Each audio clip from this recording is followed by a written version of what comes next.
This would be the first question that I would ask any entrepreneur. And it is a very telling question if you nail the answer, and especially if you don't nail the answer. And here's the question. What is your story? Don't tell me about your products. Don't tell me about your services. What's your story? Tell me what the story is that you have formed that is going to be emotionally significant, functionally relevant to me. And if you can nail down that story, everything else is going to fall in line behind you.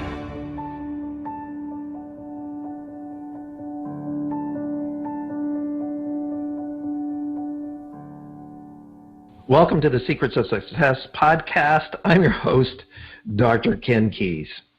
You know, I really do appreciate the listenership and everybody that's been supportive. We've been getting some comments online and emails, and so just, keep those comments coming. What you liked, what were some of the insights you gathered from guests. Sometimes these podcasts are sort of listened in a vacuum, pardon the pun, and we never really know the impact of it, but periodically we hear from different listeners, and so thank you for that. And we also do thank you for sharing, pass it on, leaving a positive comment on whatever platform you're listening on. If you have some guest ideas for us, please pass those on as well, as we want to be able to serve you there. As always, CRG is the sponsor of this show, being Consulting Resource Group, our publishing and training company.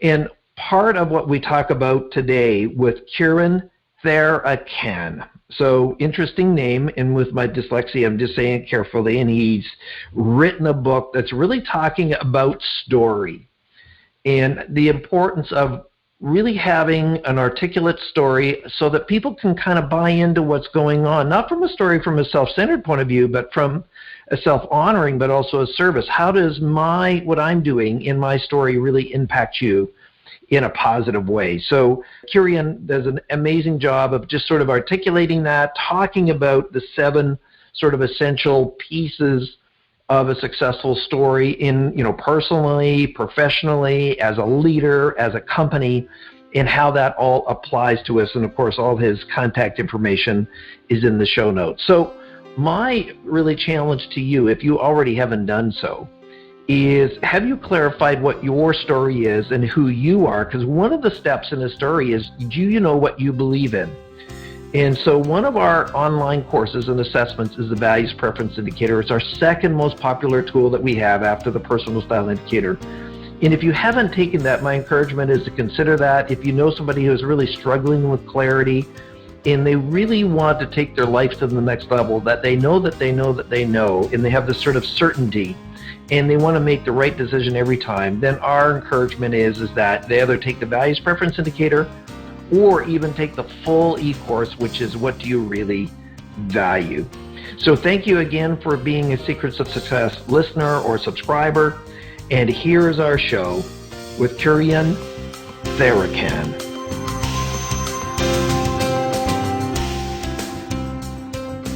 Welcome to the Secrets of Success podcast. I'm your host, Dr. Ken Keis. So, what does it really take to be a charismatic leader? And what does that take? Well, you don't have to think about that anymore, because our guest today has written a book on it called The 7 Essential Stories to Charismatic Leaders and what they tell. But we'll get into the story first. So, Kurian, how do you say your last name correctly? Tharakan. Tharakan. So welcome to the show. And thanks for hanging out with Secrets of Success today. Thanks for having me, Ken. Well, you're welcome. It's always cool to have, leaders on the show and experts on the show. But as everybody knows on Secrets of Success, if you are a regular listener, we want to delve into your story. So, Kurian, that is kind of an interesting first name. And since this is an audio podcast, they have no idea sort of your background or culture. So where does that hail from? Kurian is a South Indian Christian name, actually. It means it's got a Syrian Orthodox background. It's got roots in Italian. It's got roots in Greek. lots of things. It actually means of the Lord, shockingly enough. My great-grandfather was a priest back in the church back in South India. It's a very old church, as old as the Catholic Church is, and in fact, the legend is it was founded by Thomas the Doubter. And in fact, he was actually martyred in India in, I think, 52 AD, something like that.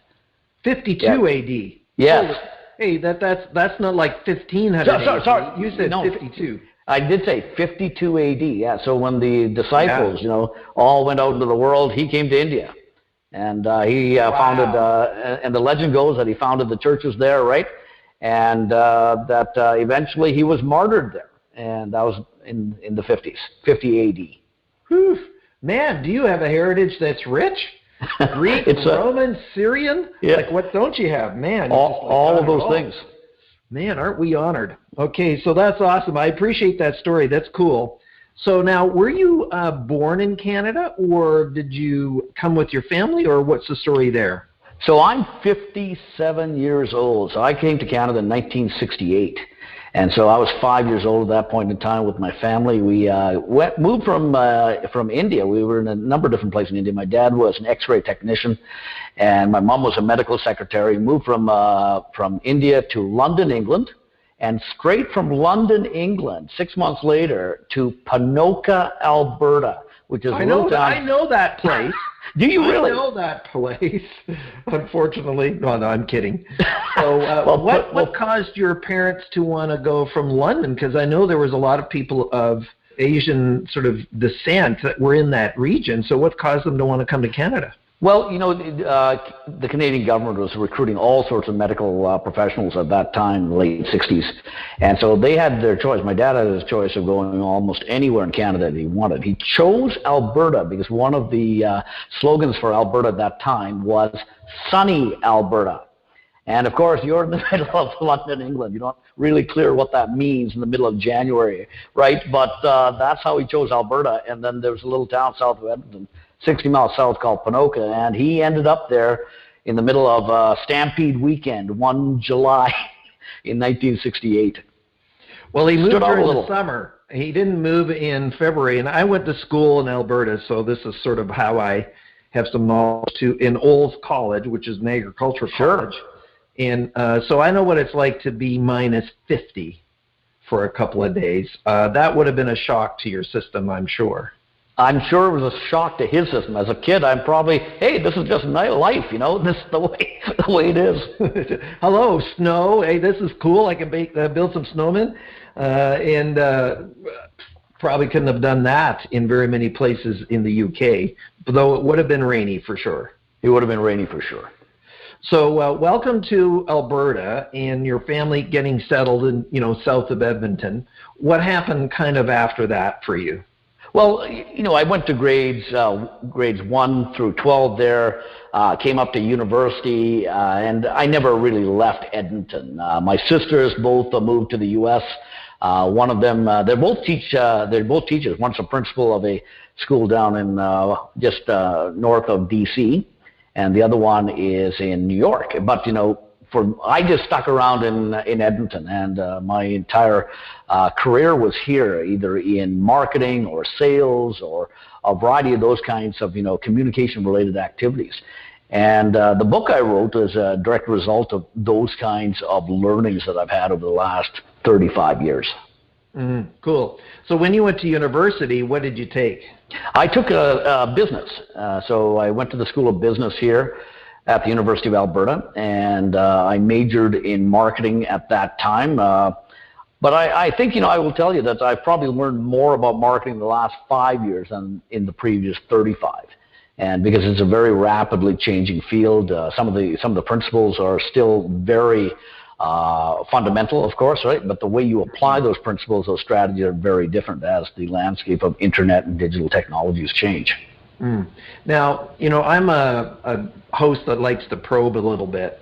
And part of that is, when you think about the culture of your family growing up, how would you describe really the culture of your family in terms of supporting you, encouraging you, or just what was that like for you there? Did you feel that, okay, you were encouraged to do whatever you needed or wanted to realize your potential, or were you given sort of certain guidelines that this is the way we want you to go? Well, I think there's always expectations, especially in Asian families, I find anyways, of, what are desirable professions. Right. And, that's doctor, lawyer, engineer, that kind of thing. And of course, I went into business. And so, I was always encouraged to go to school after high school, go to university and such.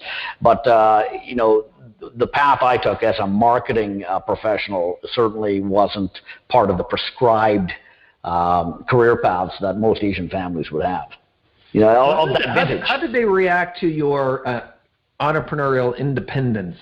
Well, they eventually accepted it. It's very little you can do after your kids leave the house. But eventually they saw that this is something that I was good at, and I certainly wasn't, cut out to be anything other than what I am right now. So it was a part of just a natural skill set. And when you're in your mid-30s, mid-40s, you eventually start tuning your parents' desires for your career path out, because your career path is only 15 or 20 years more, right? It's not another 35 years more. Well, exactly. Well, listen, I'm the firstborn male, Eastern European descent, growing up on a dairy farm. I had no pressure to stay on the farm. Not. So, no. And when I left, you said we betrayed, we did all of this for you, all that kind of stuff. So I get it. I understand. And, what would you say to listeners as far as this journey of trying to balance this expectations of family in your own journey? What would you say to some of those people there? And I know this links into some of the leadership stories that you have, but what would you say to the listeners about that? And you're talking about the family that I grew up in, is that correct? Yes. Well, okay. Yeah, and just generally speaking as a leadership expert. Well, I think, leadership in families is just as relevant as leadership in organizations and leadership in anything that you're trying to do. So the way you go about guiding any of those entities, family, organizations, companies, whatever it is, it can be fraught with a lot of danger and a lot of opportunity. And so the question becomes, how do you navigate that? And so what you will find is that, the critical thing that all of these things have in common is that the actual leader is not the authority figure, whether that be a father or the boss, whoever it is, but it's actually the story that the authority figure is espousing, the ones that they are telling. And if that story is really believable, suddenly the authority figure doesn't have to be as much of an authority. You buy into the story that they tell. Here was a very interesting thing that was revelatory, and that is that a great leader with a poor story actually becomes a poor leader. But even a mediocre leader with a great story has the opportunity to become a great leader. Whether you are a father, a mom, whether you're the boss, the story you tell your people is something that's got to be something that's compelling and enlivening and that can infuse them with some kind of a direction that they really want to move forward in of their own will. Well, one of the guests that I had on the show, and I just encourage you to look some of his information up as well as the guest, was Lance Secretan, Dr. Lance Secretan. Sure. Lance is now 80. And so he just wrote a book called The Bellwether Effect. And he says, listen, I don't really believe in mission statements. I believe in dreams. And so what you're saying and what Lance is saying is that this power of story, in other words, who is it that we're really becoming? Where are we going? How do I fit into that is critically important to engagement, to energy, to all these kinds of things. Agreed. Completely agreed. So when you finished university and you were talking about you did all these different things and rather than just skip over them, where did you head after university and getting your business degree? So a variety of different paths. I've done everything from commercial real estate, leasing, working with retailers, finding them space. When Blockbuster was the big thing, I was very much involved. Whoa. Way back in the 90s. Now, At the peril of having young millennial listeners, Blockbusters was a brick and mortar store that rented VHSs and then end up DVDs and end up Blu-rays and end up out of business. And ended up out of it. Then they had the opportunity to buy Netflix at one point in time at a very reasonable valuation comparatively. And that was a story. You know, the Netflix story is the one that really took off, right? But Blockbuster was the story for the time. And when I was involved with them, I did a lot of their site selection, most of it actually in Edmonton in like probably the early 90s, right? And they still had another 15, 20 years to go after that. But I did that. I was in the corporate finance business, which is the junior sister to investment banking. So we would do deals, you know, buying companies, selling companies, raising capital for companies. But there's a significant portion of sales and marketing involved in that as well. Not only in finding the buyers, but finding companies, great companies to sell. Mm.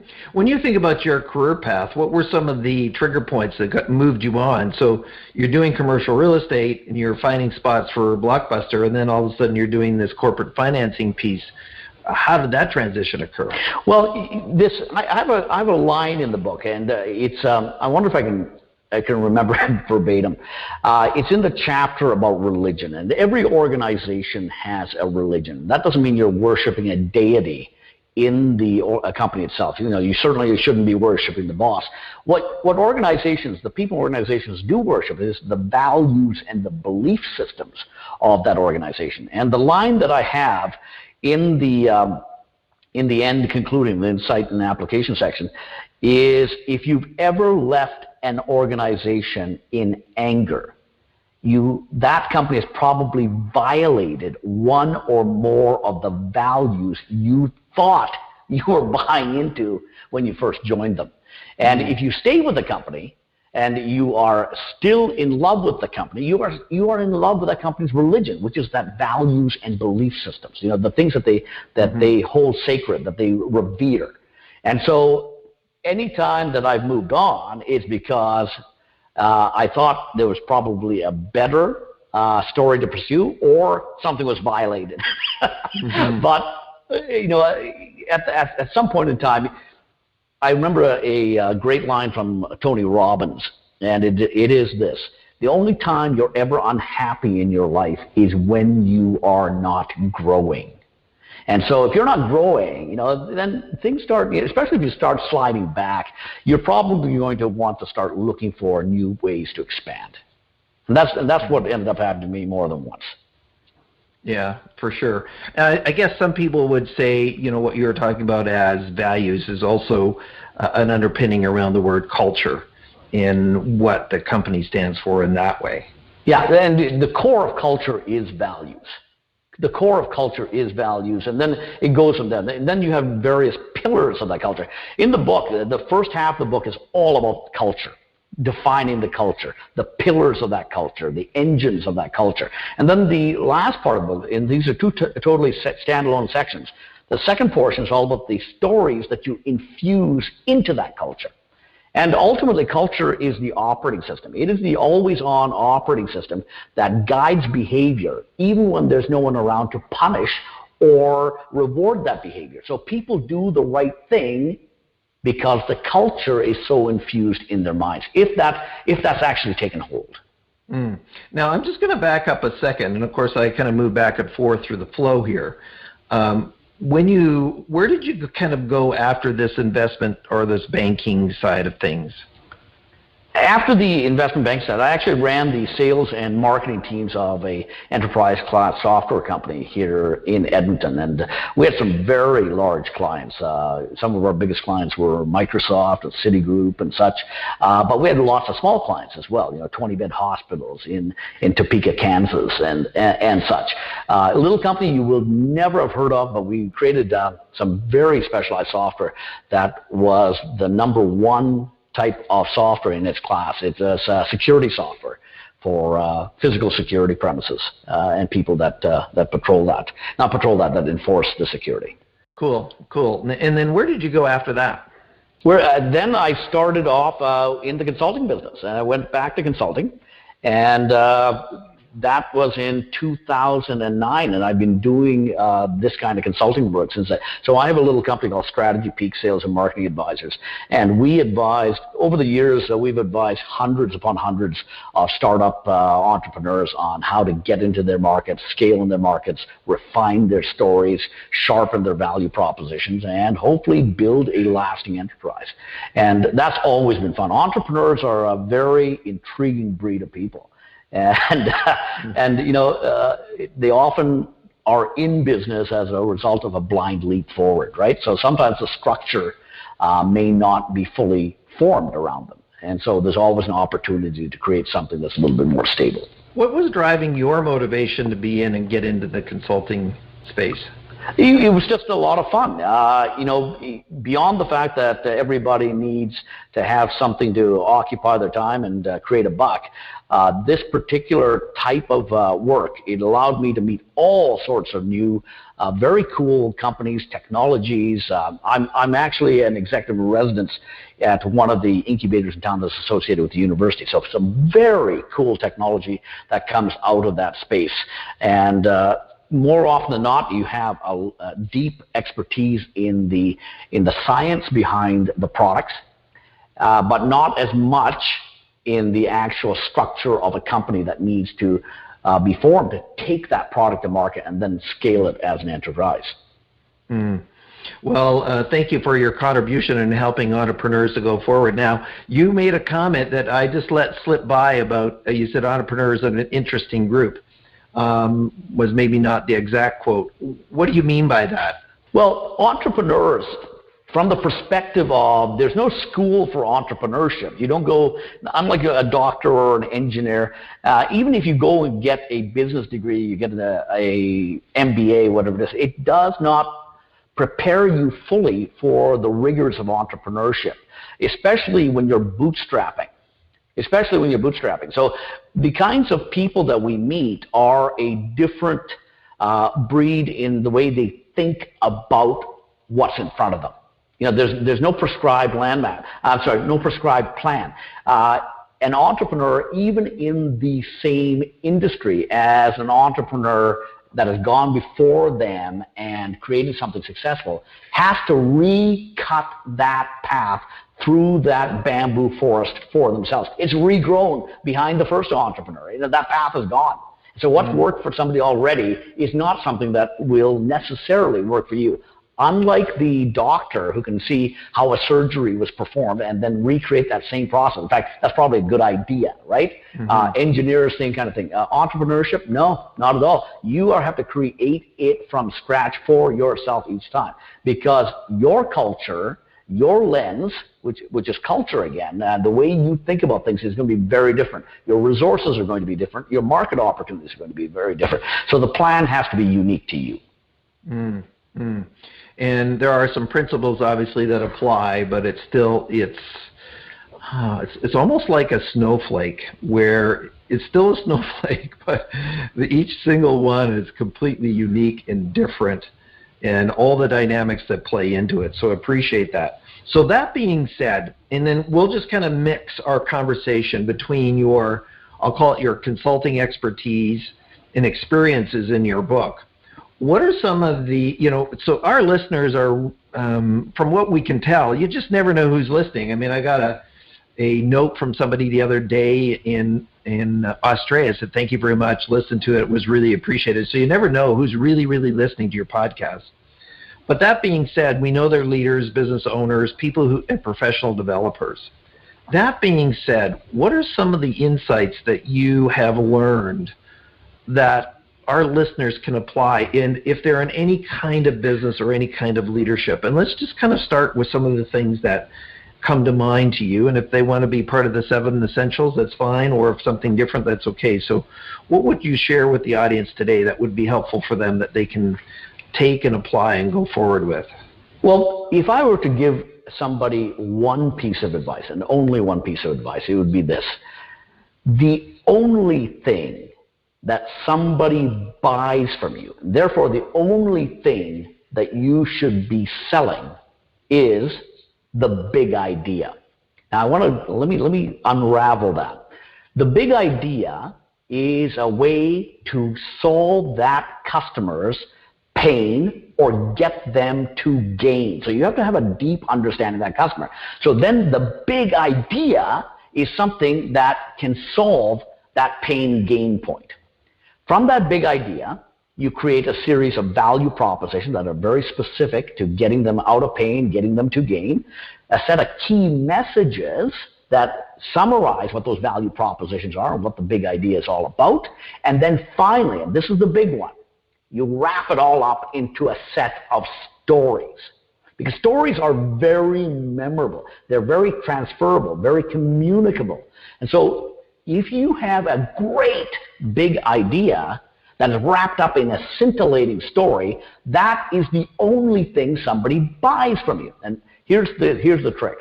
What do I mean by buys from you? Once they buy into that story, they have given you their attention, they have given you their share of mind, then they can automatically hand you their credit card to get the tool set of your products, which are simply tools to fulfill the promise in the story that they've bought.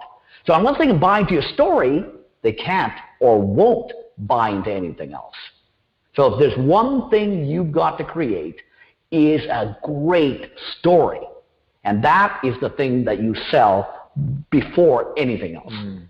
And of course, all of us, and thank you for that, all of us like to kind of do that and achieve that. Where's the blockage for many entrepreneurs or leaders in creating these stories? They're not doing it at the level that you're encouraging them to. So what's getting in the way of this sort of strategy or process for them? The number one thing that gets in the way is that they have fallen in love with their product or their technology. That is the number one thing for entrepreneurs anyways. So most of the time when we run into a entrepreneur that needs help in scaling the marketplace, the product's already built and then they're trying to find a market for it, right? And a market is just a bunch of people that want to buy something, but no one has actually bothered to go to these people and get a deep dive into what is driving them. What I often say is most entrepreneurs can tell me what they are selling, but they can't tell me why their clients are buying. So what are the motives that are driving this purchase? And the more you understand those motives, the more you're able to craft a product that fulfills the big idea that is so scintillating to that market, to those individuals in that market, right? So they're way too in love with the technology or the products that they've created, and they fail to see that what they really have to do is satisfy these deep pain and passion points of their clients. And maybe it's never been their business. I mean, both of us know Michael Gerber's work, right? And we're technologists. We work in the business, so we don't work on it. And in really trying to recommunicate it to be pain-based, a lot of them actually don't even have that skill, do they? I think that's correct, right? Most do not, right? But it's not that they can't be learned. It's not that they can't be learned at all. But sometimes you don't know what you don't know. And that's another reason why, coaches are so good for entrepreneurs at those stages, is because they have seen this maybe 100 times and you may have never faced it once. For sure. And that's why, I mean, we believe that here at CRG too, is that having an advisor, an assistant, a trusted confidant, whatever you want to call coach, is critically important to our success. It's not an admission of being a loser. It's actually the opposite, is that you see your success through and with the eyes of some assistance. So that's great. So when we think about your 7 essential stories, help us to unpack that, and what do you mean by these different stories, and what is it? How does that apply to our audience today? Well, the 7 stories are based on the deep primal questions that anyone would have when they're encountering a new situation, when they're asked to become involved in something, to join something. And these 7 stories are something that your brain automatically looks for in the answers to these questions. The stories are answers to the questions, these primal questions that you would have. Do you want me to rattle off what the seven stories are? Okay. It's your book, and so this is why you're here. So you betcha. So the seven stories are, the very first one is creation and origin. How did this start? What was the inciting incident? What drove you to create a business or this product even? You know, what was the market void, the deep pain that you were trying to solve? And people are often very curious about what this was all about. The second one, so you've created this enterprise or this company, but what is your deep belief system? So the next stories are identity, beliefs, and values. So who are you as people? What do you believe in, truly believe in, and how does that manifest itself? What are your deep values? Now, if you're an entrepreneur, you're putting this in your products, but if you're a leader of an organization, you're having to tell your people, especially the new recruits, what kind of company they're joining and what kind of values you want in your people as a result. The third story is the big idea, and we just talked a little bit about the big idea, but what is it that we're trying to gather as the central organizing concept to either get people out of pain or get to gain, or what are we trying to accomplish? What's the mission, vision, those kind of things? Tell me what the big idea is. You know, so in the 60s, we had John F. Kennedy, and his big idea was to land a man on the moon by the end of the decade and return him home safely. And when he made that speech in 62, no one knew how to do it. They had some vague ideas of the technology that they could use and such, right? Mm-hmm. But no one knew how to do it. But they made that happen in like 7 or 8 short years. It's a very quick time. Number 4, the enemy we face. So the enemy is not necessarily an individual or an entity of any kind. It can simply be a challenge. You know, the enemy might be something as,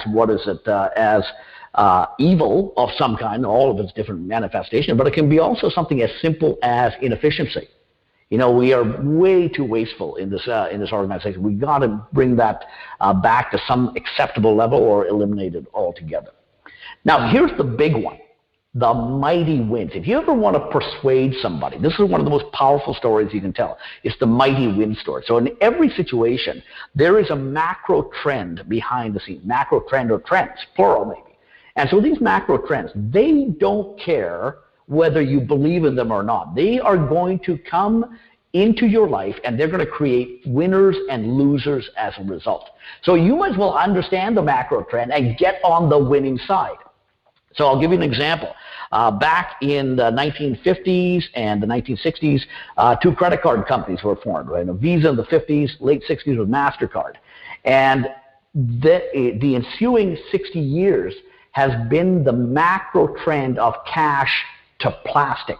And the vast majority of the world is not on plastic yet, which is digital now. But cash to plastic is the macro trend. Now, both MasterCard and Visa and a number of other competitors to theirs, but MasterCard and Visa went public just a few years ago. If you had invested it at the IPO price, you would be a very rich person today in both those stocks. And Visa came out after MasterCard did, and it's still, I think it's up 4 or 5 times from its IPO price right now. MasterCard way beyond that. And so understanding the macro trends creates winners and losers. So you can be the opposite side of that as well, and you could be in the currency printing business, right? You sell paper products to governments.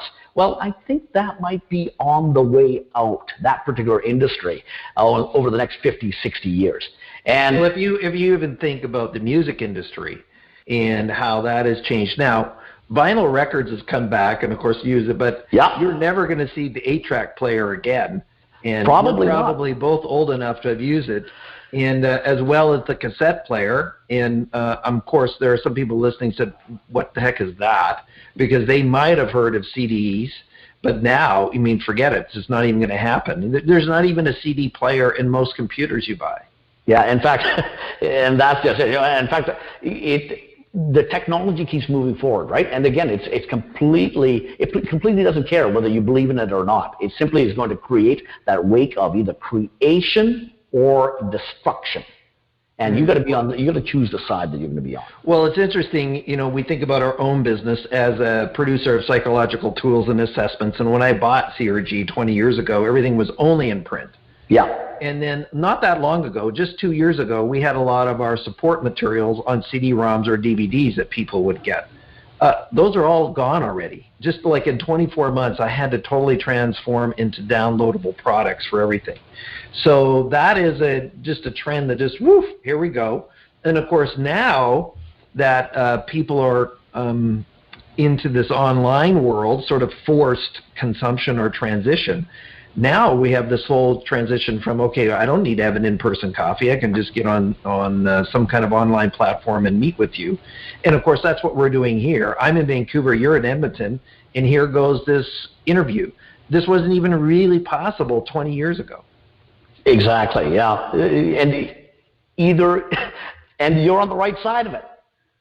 And there's and there's still people, I still know people who just got an internet connection in their home, just a couple of weeks ago. Shockingly enough, right? And I can't even imagine that. Really? This is 2020 when we're recording this. You could be listening this in 2030. Yes. Really? They just got an internet connection? Quite literally, and that was so that they could teach their online classes from home because they weren't allowed in the classroom back in the university. No, but yeah. Well, I upgraded to fiber optics a year ago just because we were doing so much work online and try to stabilize it. I said, man, if it was anything that was slower than that, I wouldn't even be able to function. And that idea of continually upgrading that, connectivity, right? The speed of it. We're about to get 1 gigabit fiber in our offices, just so we can stay on top of everything we're able to do now through Zoom and all these different types of video connections, right? And we need to have a super fast connection in order to do that. Well, thank you for that. So then after this sort of macro win story, what's next on your list? Okay, so the 7 stories total. So the Mighty Wins is all about story number 5. That is story number 5. Now, imagine an equation. The first 5 stories are the left side of the equation. And if those stories are believable, then the equal sign says, then story 6, the journey we must undertake must be true. So story 6 is all about the journey we must undertake. If those first 5 stories are absolutely believable, it is absolutely implicit that we are going to undertake this journey. And so this is a way to give your people, give your marketplace a story that outlines the steps of that journey and where we are going as a destination. Because they've already set in their mind on the left side of the equation that these are believable stories that say we are compelled to action. Because the only thing worse than death is stagnation, which is an eventual death. And if you don't move forward, you are stagnating. And you might not die today, but if you don't grow at some point in time, death is an inevitability. So with that, what happens with number 7 then? Final one is number 7. Okay, so now we've got the journey we must undertake. I've painted the destination we're going, the steps that we have to take in order to go there. Story 7 is the why we will win story. So you're going to give them the one last push. And what we say is story 7 is actually a meta-narrative. It combines the previous 6 stories into one telling, but then with the addition of what we call keystones. And keystones are that secret sauce, the magic wand, the amulet, the thing that actually transforms what we have to do into something that's going to get done because we have these keystones. And so if you remember from history, you can see all sorts of different keystones. We have superior people. We have superior knowledge. We have a superior technology. We have superior strategy. And there's literally hundreds of keystones. But you have to be able to tell what that keystone is to your people in order for them to say, yeah, that is absolutely believable now. Let's do it. And so I'll give you, here's a real simple keystone. Sometimes the keystone is called death ground. Death ground. You'd have no choice but to do it. And so in 1519, Hernan Cortez fled Cuba with 630 people.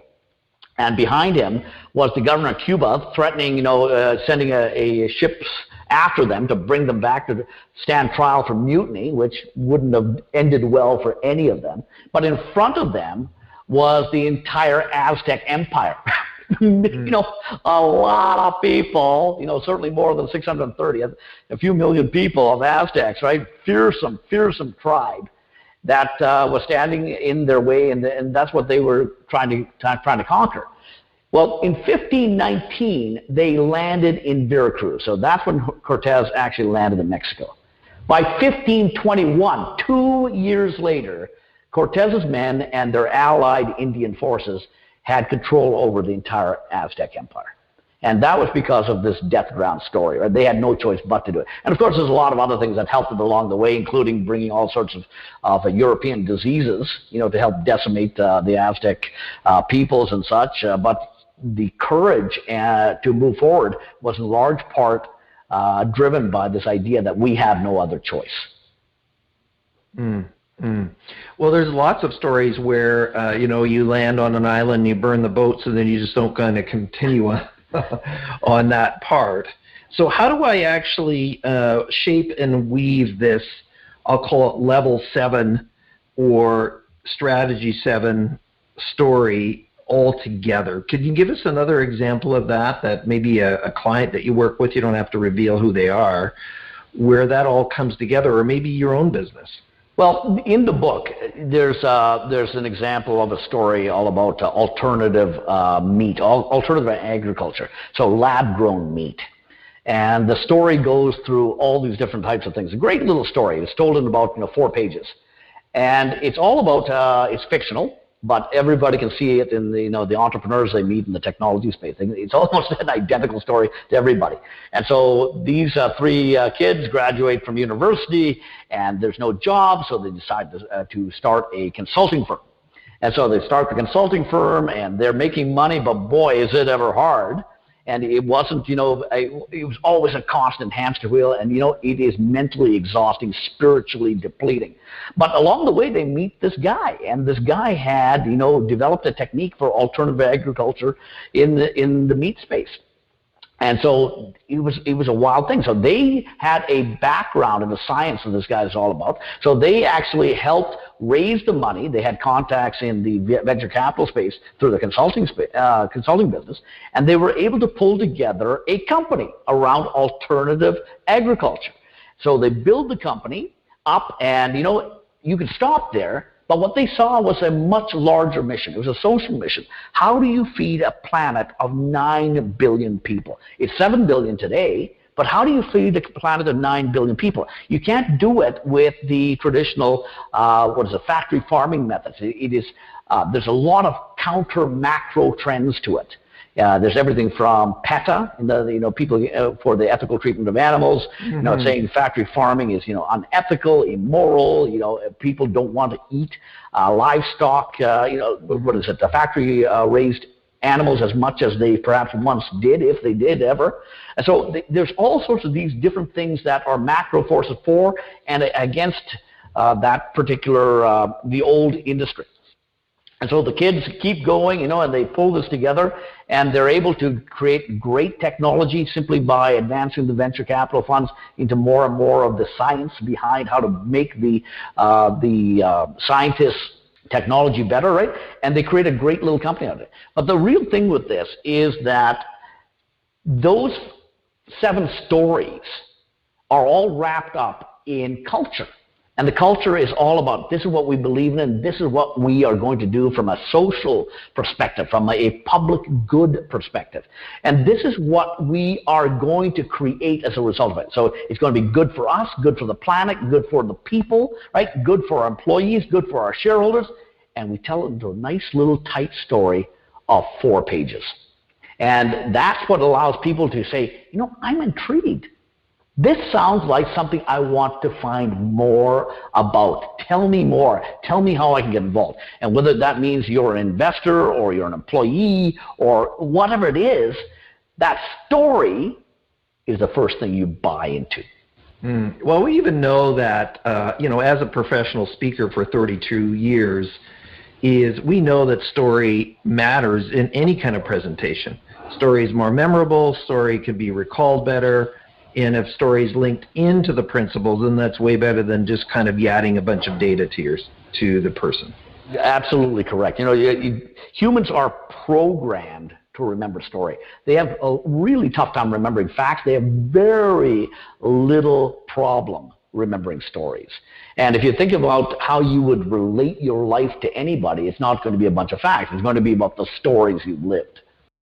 I suspect, Kurian, that we could actually apply this entire concept to ourselves personally. I'm going in to apply for a position or a job. Could I not use these same 7 sort of steps around positioning myself about why you should hire me?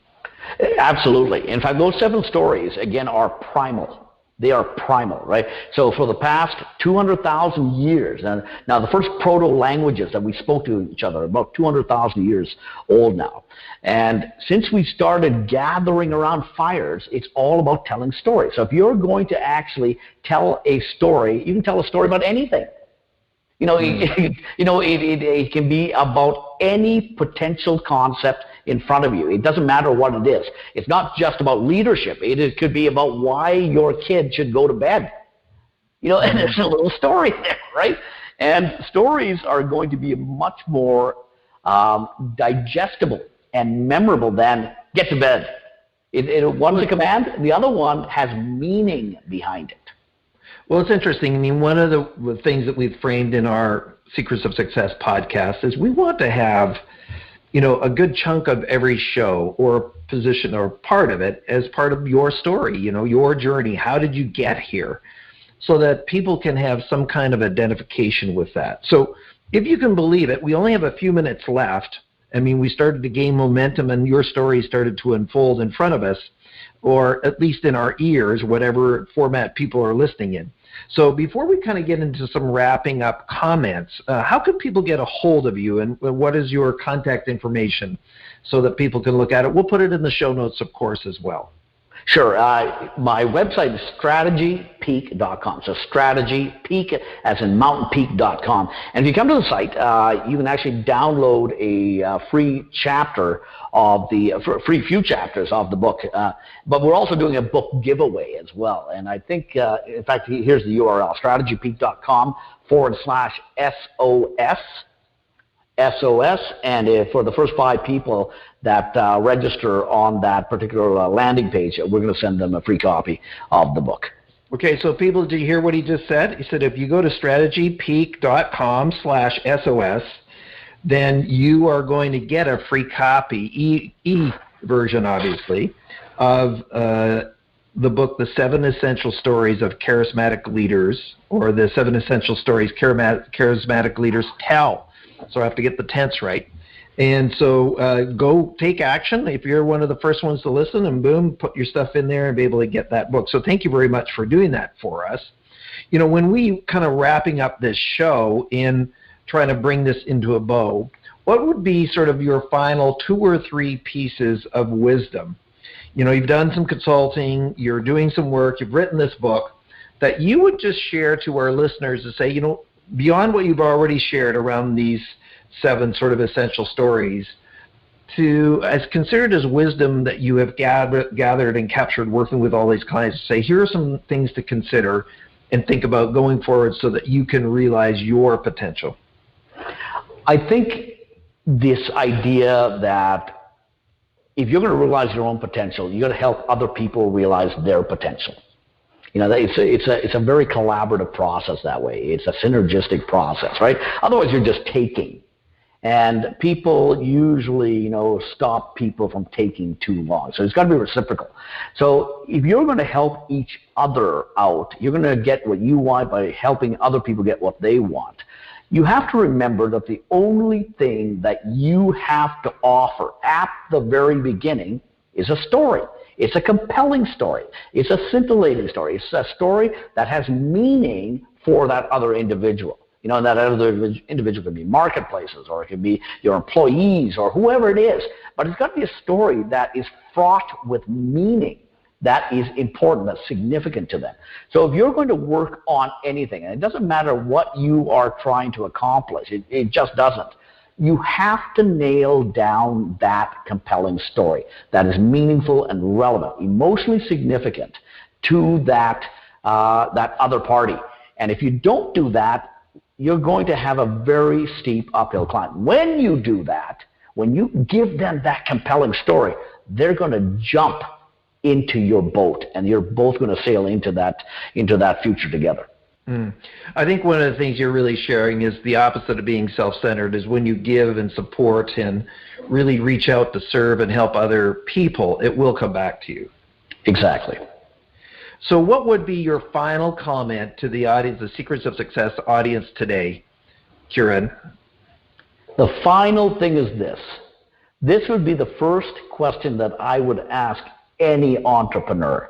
And it is a very telling question if you nail the answer, and especially if you don't nail the answer.